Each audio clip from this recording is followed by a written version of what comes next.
Hello साथीहरू सबैजनालाई मेरो फर्स्ट मिनी ब्लगमा स्वागत छ।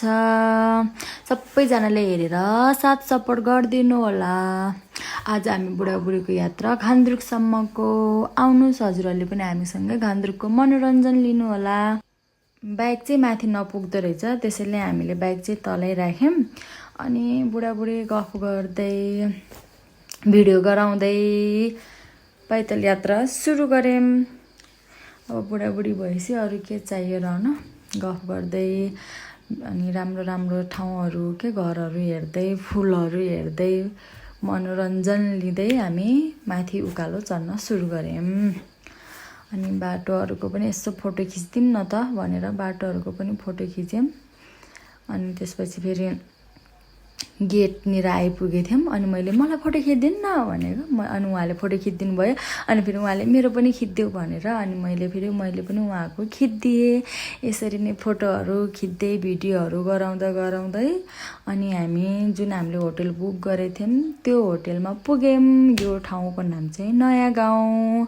अनि त्यसपछि हामी पुगेको एकछिन एकदम थके लागेको थियो, धेरै टाढा हिँड्नुपर्ने। अनि त्यही भएर हामी एकछिन रेस्ट गऱ्यौँ, रुममा गएर अनि सामानहरू राखेर फेरि तल झऱ्यौँ। अनि त्यसपछि फेरि यतातिर फेरि घरहरूमा यस्तो राम्रो गुलाबको फुलहरू होइन, गुलाबको फुल बाहेक अरू फुलहरू पनि रोप्ने रहेछ कि।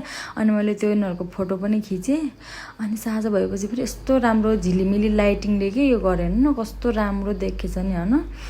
अनि त्यसपछि फेरि अनि गएको दिन त्यति नै भयो। हामीहरूलाई थकै लागेको थियो, खानासाना खाएर हामी सुत्यौँ। अनि त्यसपछि यो चाहिँ मर्निङको भ्यू हो है। अनि हामी उठ्नुभन्दा पहिल्यै सबैजना आएर फोटोसोटो खिचिसकेको थियो। अनि हामी पनि छिटो उठेर फ्रेस भएर अनि त्यहाँको म्युजियम घुम्यौँ। म्युजियमभित्र चाहिँ यस्तो पहिलाको क्या होइन पुर्खौली सामानहरू राखेको रहेछ। अनि त्यही सामानहरू हेऱ्यौँ।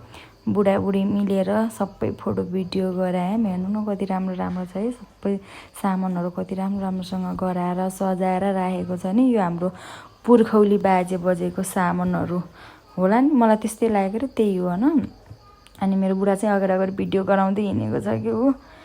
अनि कति राम्रो छ नि। अनि मैले चाहिँ सबै फोटोहरू कलेक्सन गरेँ, अब पछि हेर्नुहुन्छ भनेर क्या। त्यसपछि फेरि हामीले हाम्रो कल्चर ड्रेस लायौँ। अनि कल्चर ड्रेस लाएर अनि फोटो खिच्दै हुनुहुन्थ्यो उहाँले। अनि त्यसपछि फेरि मेरो फोटो खिचिदिनु भयो। अनि त्यसपछि आऊ म तिम्रो एउटा भिडियो बनाइदिन्छु, टिकटकमा हाल्ने होला नि तिमीले भनेर मलाई भन्नुभयो। अनि त्यसपछि उहाँले मेरो भिडियो पनि बनाइदिनु भयो। तर भन्ने हो भने मेरो प्रायः जस्तो फोटो भिडियोहरू मेरो बुढाले नै गराइदिन्छ कि। अब म कसैसँग घुम्न हिँड्दिनँ नि त, उहाँले नै गराइदिनुहुन्छ।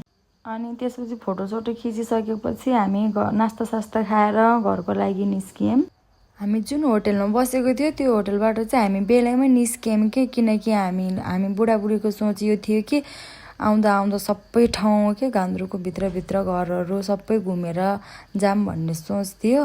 अनि मैले फोटो भिडियो पनि बनाएको थियो कि, तर त्यो चाहिँ बुढाको मोबाइलमा गराएको थियो। अनि मैले आफ्नो मोबाइलमा सेन्ड गर्नै भुलेको रहेछु कि, ज्याउ भयो नि। अनि त्यसो घुम्दा हामी गुरुङ कटेज पुग्यौँ। गुरुङ कटेज पनि एकदम राम्रो रहेछ।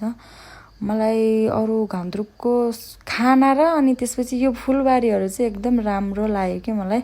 गुरुङ कटेज पुगेर पनि अब सबैजनाले भाइरल ठाउँ नि ड्रेस लगाएर फोटो खिच्ने। अनि हामी बुढाबुढीले पनि ड्रेस लायौँ, फोटो भिडियो पनि गरायौँ, फोटो भिडियो बनायौँ। अनि गुरुङ कटेजमा चाहिँ हामी त्यति साह्रो भुलेनौँ, यही ड्रेस ल्याएर फोटो भिडियो बनाएर अनि हामी त्यहाँबाट निस्क्यौँ।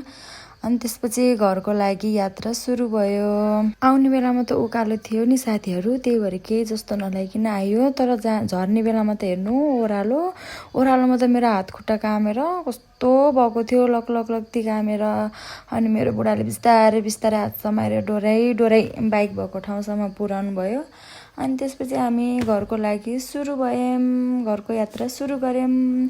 आजको मिनी ब्लग यति नै साथीहरू, नेक्स्ट ब्लगमा भेटौँ ल अब।